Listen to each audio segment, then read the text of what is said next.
Many sports events around the world are getting postponed or even cancelled as the COVID-19 virus spreads. Formula One's Australian Grand Prix, for one, has been cancelled today, just hours before the first practice race was set to begin. The decision came after a member of the British racing team was tested positive for the virus, in fact. Golf's PGA Tour, meantime, has announced the cancellation of the Players' Championship, and the start of the Indian Premier League will be delayed until April the 15th. The cricket competition was scheduled to start this month.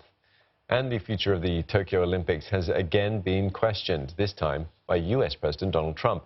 He suggested the Games could be delayed until next year, but Japan, again, has quickly brushed off the suggestion. トランプ大統領の発言に関しては承知をしておりますけれども、IOC も組織委員会も大会の延期ですとか中止というのは一切検討しておりませんで、4月の24日の開幕に向けて安全で安心な大会準備を計画通り進めるというふうに聞いております。 And football hasn't been spared either. All English Premier League fixtures have been suspended until at least early April. Ollie Barrett joins us live from London for more on this. Ollie, tell us more about this suspension and how was the decision taken and what was the response?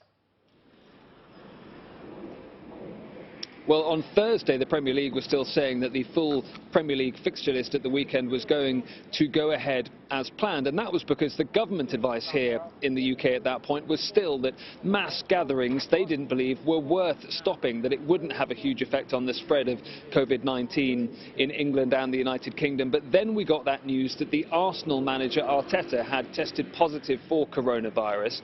And the Premier League announced that there would be an emergency meeting held on Friday. Before that meeting, we also got the news that Callum Hudson-Odoi, the Chelsea winger, had also tested positive.